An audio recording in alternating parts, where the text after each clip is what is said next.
Хлопці, колеги, всім привіт! Десь приблизно рік тому у нас виходило відео про свавілля та халатність компанії Мірмьода, яка просто нівечить і портить тару пасічників без оглядки на те, в якому стані вона її забирала від пасічника. Тобто на перевалочному пункті швиряють ці бочки. Там будь здоров, мені кажеться, тому що в нас виникають ось такі дірки. Тобто це ж як треба грохнути цю бочку нещасну, щоб з'явилася така вмятина і вслід за нею отака дірка. Так як бочки у нас в цьому році, та в принципі як і все, з металу, з дерева виросло в ціні, тобто зараз нормальна бочка не конусна, коштує десь 1000 гривень, а конусна десь 600. Ці бочки куплялися за 350. Тобто ми вирішили трохи продлити строки її служби, тобто хоча б ще щоб на 1-2 рази її вистачило. Про те, щоб здавати компанії Мірмьода, речі більше йти не може, тобто ми її здали просто так, можна сказати. Перелякались того хаоса, що панував у період пандемії, і порахували за те, що мед буде нікому не потрібен. Ну тобто так, купились ми на оцю всю паніку і хаос і здали міру мьода. Коротше, будемо зараз намагатися реанімувати цю бочку і побачимо, що з цього вийде. Так, і трохи ми пофантазуємо, що з цією бочкою можна зробити. Так, ми її вимили, висушили. Треба її тепер перевернути.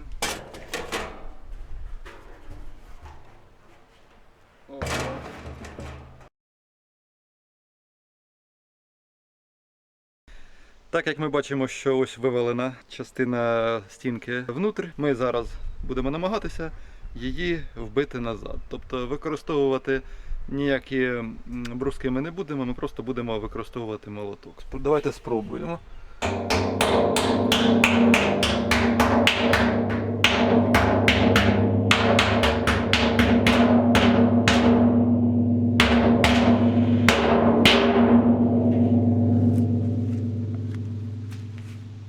Так, як наслідок, що ми бачимо? А бачимо ми, що ми закрили і вирівняли цю стінку. Зараз нам буде потрібно напильником трохи зняти шар фарби, для того, щоб той засіб, який ми будемо використовувати, ліг на це все діло нормально. Так, після безпосередньо зачистки, ось ми бачимо, да, що краї позачищав я напильником. Зараз скажу, що я взагалі планував робити. Спочатку мені хотілося нанести сюди, точніше наклеїти. Є такий скотч для труб металевих або пластикових. Якщо там якась протічка, воно миттєво робить його герметичним і служить довго. Думав я таке. Потім мені прийшло в голову купити такий ромбік. Ромбіки такі продавались холодного зварювання.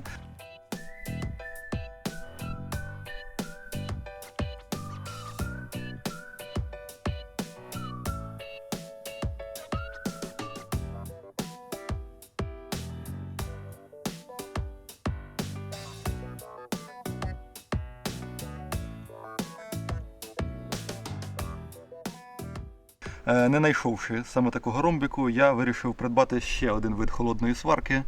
Зараз покажу. Ось він такий. Так, загалом потрібно її відкрити. Ось пробка знімається, витягую йому. Знімаємо мембрану цю. Так, розминаємо в руках цей двокомпонентний компаунд, доки воно не стане не чорним, не білим, а сірим. Тобто ось отак от. Приблизно це все відбувається. Сподіваюся, руки потім я легко вимию. Так, це що таке у нас? Ось воно вже почало змінювати свій колір. Вже воно становиться сірим, ні чорним, ні білим. Треба його гарно вимісити, як тісто.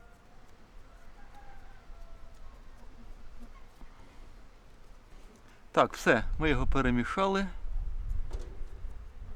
І тепер наша задача нанести його на сам дефект.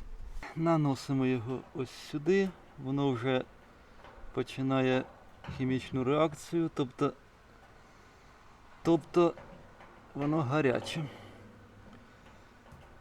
Його вже важко втримати в руках.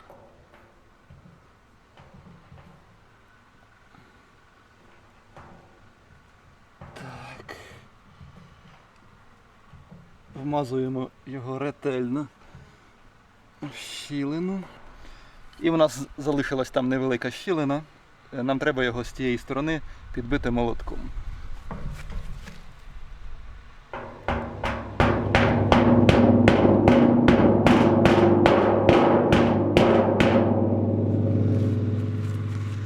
Тобто ось так. Оце наш дефект. Тут ми також бачимо залишки, які нам потрібно зібрати. Отак.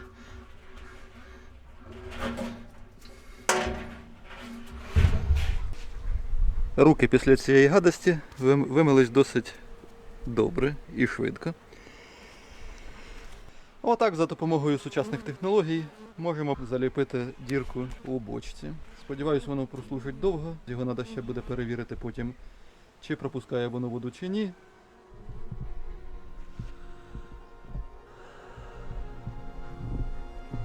Так, перевіряємо нашу бочку.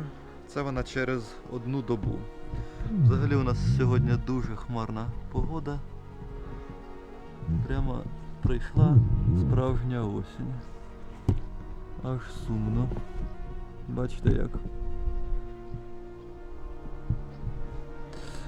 Так, не будемо відволікатися.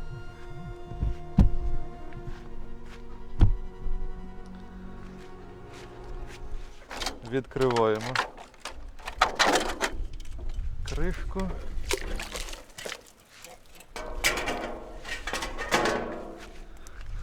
Бачимо, що вона повністю наповнена водою.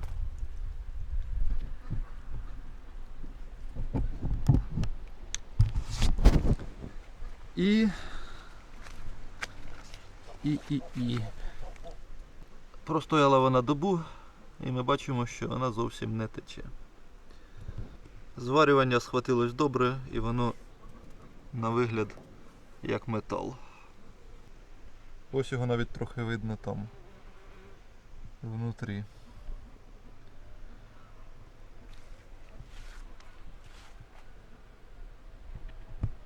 Те, що буде трішки випирати, воно, я сподіваюся, зашліфується або напильником, або наждачним папером. І всередині воно зафарбується харчовою емаллю, яку по-любому треба буде застосувати для запобігання того, що там якісь речовини попали в мед. Ось так за допомогою сучасних засобів можна подовжити термін служби.